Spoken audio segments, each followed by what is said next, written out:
G'day guys, it's Umiki39 here, just another video on yet another Land Rover. But this one's a 2001 Defender 130 HCPU. I actually picked it up from just down the road for 50 or 100 bucks, which is a bit of a steal really. Considering guy said, oh, it's got a bad motor he reckons, but honestly I can't find anything wrong with it really. It's an old ex-rural fire service vehicle, so it actually still has the stripes sort of there.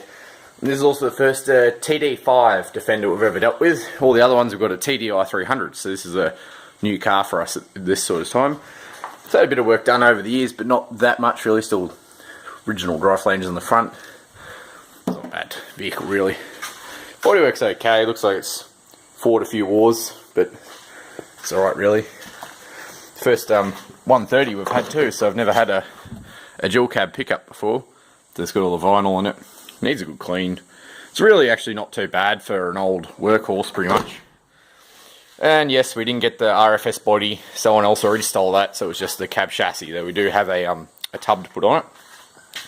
But it's interesting, is first, you can always tell a 130 HCPU because they have the helper springs in the back as well, which is connected to little shaders just there. So all you do is just simply stick an air compressor and pump them up a bit more and gets you a little bit more firmness in the rear end. Not a bad vehicle though really. It's from out Hervey Bay way actually, this particular one. So it is a semi-coastal car, so it has a little bit of surface rust on the chassis and that, but it's actually pretty solid still. It's just all surface stuff. Not too bad. The doors can do a bit of an oil and all that as well, of course. But no, it's besides one missing headrest, a raw incorrect type one anyway, it's all as if left from factory. A lot of it, there's not a lot of suspension work's been done on it, so a lot of the bushes and all that, like you can see the rear shocks are still the original rear shocks on it, and all that sort of stuff. Like the things like the fuel filter and that have been changed. It's not an original fuel filter. They have been done, but a lot of the suspension on this car is totally original, so it sort of clunks a bit, which that's sort of normal. And the A-frame ball joint needs changing. Whoever are familiar with these will know these little suckers on the top of the diff. They're an absolute nightmare to get when you can't get to them, because normally there's a body here and you can't get to them, but in this car, be easy peasy. Exhaust needs work. It's had a bit of a smack, so it's all out of whack, so it rattles around when you start the car up. This is probably the worst panel. It's clear that it's had a big dent and someone's tried to pull it out, but if you've ever dealt with aluminium, it stretches so easy, and effectively this door is really unrepairable. As soon as you sort of ruin the aluminium and stretch it all out, it's a real nightmare to straighten it back up, so I don't know, maybe we might see if we can do something about that. It's had window shades on at some stage, there's still a bit of glue left over. Yeah, and this is the first of the new sort of dashboards as well you get for these cars as well. And so you got, yeah, the 271,880 kilometres on it. But yeah, still got the clock in the dashboard too, which is kind of rare, but the newer style clock as well. But no, it's pretty nice. Still got the cassette player in here too. You can see it has all these extra toggle switches for work lights and things like that. And it is an AC car as well, which is what we looked at when we purchased it. Like, it had to be an AC car, otherwise I weren't interested in it. Because in Queensland, you need AC. Yesterday and the day before have been absolute killer for humidity, so glad that we got one of it. Oh, and it's got probably go all the way around. It needs new tyres, it's pretty ancient. But it's had maxi drive axles put in the back and the heavy duty dry flanges on it, so this is pretty much never have to touch any of this in this end. This is all, in terms of that's all good. So that'll probably last forever. These tyres, for another matter though, are shite. Absolutely shite. They're just, because these rim sizes are actually a light truck rim, it's actually got truck tyres on it, which is pretty normal. A lot of people do that because the truck tyres are pretty cheap for these things. The fronts are a different type, but the tyres are cheap for this particular car, so not too worried. They actually got a really good bonnet. The bonnet on this car is really nice. It's actually really straight.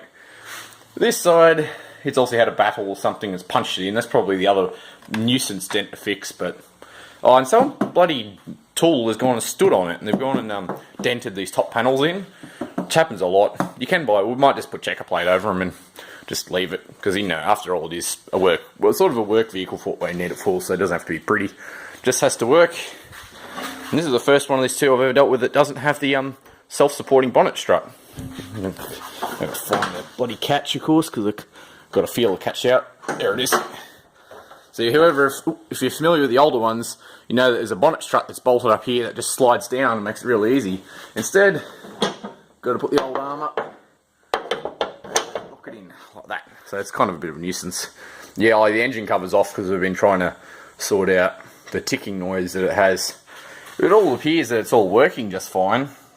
Like, turbo spools up fine, the wastegate opens and closes, like, you know, the wastegate isn't stuck. Yeah, we're not quite sure what's going on with this motor yet. I mean, I've got no service history with it because someone just threw it out. I don't have any, but you can see, like, it's got fairly new Permatex sealant all on the head there, so the head's been off not that long ago. So I think because we're pretty sure this is a 10P motor, as they call it, the early TD5. They had issues with the plastic dowel pins and head drift. So I think this actually has been fixed because, well, you wouldn't take the head off and then just leave the plastic dowel pins in there and let the head float around again. So I'm guessing this has already actually been done. A lot of money's been spent in here because one of these heads to get done is about $2,000 if you do it yourself. If you pay someone to do it, it's about $4,000. And this is actually from my local British off-road vehicle supplier as well. He quoted me everything that they do on one of these. So we're thinking that the slight misfire, the slight sort of rough running might be to do with the injector harness, because these are known to dump oil into their injector harness and then it sort of dies after a while. They're a service item pretty much. You replace them every 80,000 Ks, I've been told. So that's probably pretty straightforward. I think otherwise, sort of all the other things, it could be a bad like crank position sensor all the way down there that's making it run a little weird, but it seems okay because we were told this vehicle had a head was stuffed on it. He goes, oh look, you know, I wouldn't run the motor's terrible, blah blah. Check the dipstick, oil's fine, no water in the oils, didn't smell like diesel, which is the other problem. If the head cracks, you get diesel leaks down into the cylinders and you can smell diesel in the oil, but no, it smelled normal. I couldn't find any water in the oil as well. So as far as I can tell, this head's actually probably okay. I think it's just the fuel pressure regulator needs fixed. That's why it makes a diesel puddle underneath it, but that's just a thing, they just go bad. But as far as I can tell, this motor is actually okay. I don't really think there's anything wrong with it. The engine cover is just over there. We had it ripped off because we were trying to sort everything out. I mean, I'll start it up so you can actually hear it too, and you can see it smoke a bit. Make sure I put it in neutral. I don't want it to run off on me. I like to make sure that it really is in neutral because that's 4. There we go. But, the air conditioning fan's on, but that's alright.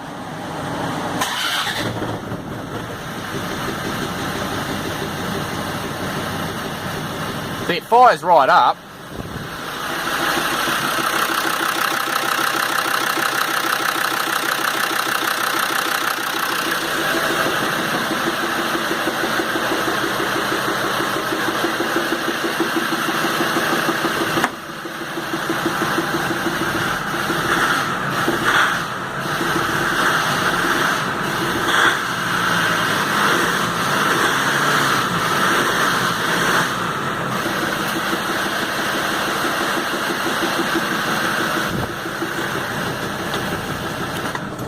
But it's got that tick, tick, tick, tick, tick, tick, tick noise, which we're not 100% sure what that is at the moment. We're still trying to work out what that is, but it sort of revs okay. It smokes a bit, but I think that smoke is just, it might be a down injector or something along those lines. But I don't think there's actually really anything catastrophically wrong with this vehicle, as we were told.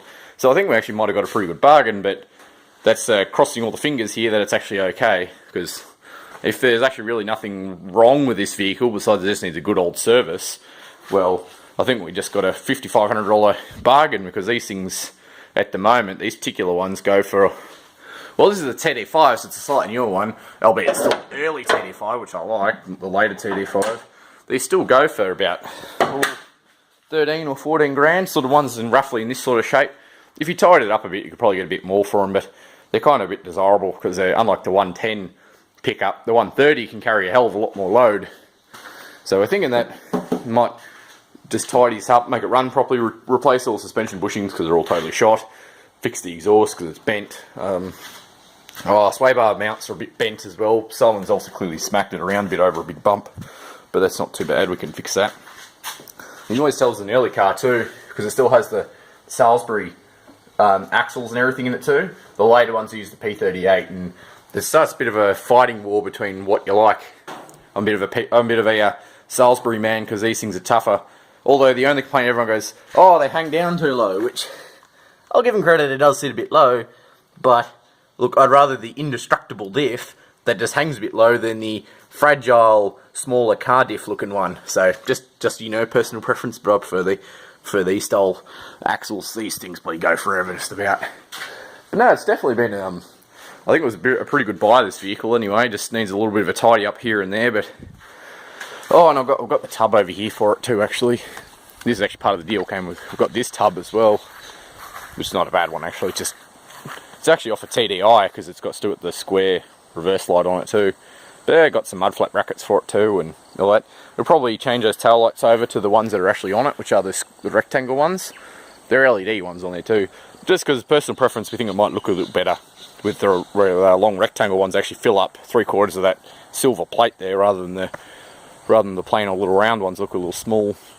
Didn't get a spare wheel, but the holder is still there, so I can still put a spare tyre there as well, because that's where it goes on a 130, is right there. But otherwise, I think it was pretty good bargain really. There's my one, of course, posing in the tree.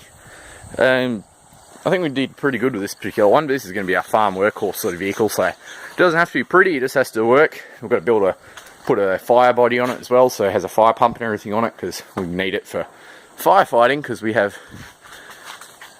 all this bushland around us. So yeah, we need to put a body on it so we can put a fire pump and things on it. And it's pretty expensive tail lights, these ones too. They're LED, they're probably like $100 a pair or something. So I'm glad these came with the car. Old mate ended up losing money. I brought this car off to, he brought it for $5,500, sold it for $5,500, but he also brought that body over there as well, which is $500. So he sort of lost money on it because he didn't really want it and he wanted cleared it out. So got a pretty good bargain out of it in the end. So this should do pretty good.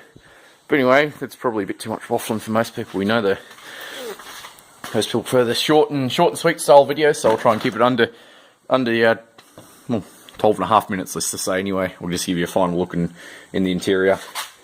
I've got to fix that. The only one bit of rust is actually in this door. Underneath the door there is a hole, which is pretty normal. It's the only door with rust in it, actually. The rest of the doors are okay. But anyway, enough waffling. This is UMiku39 signing off.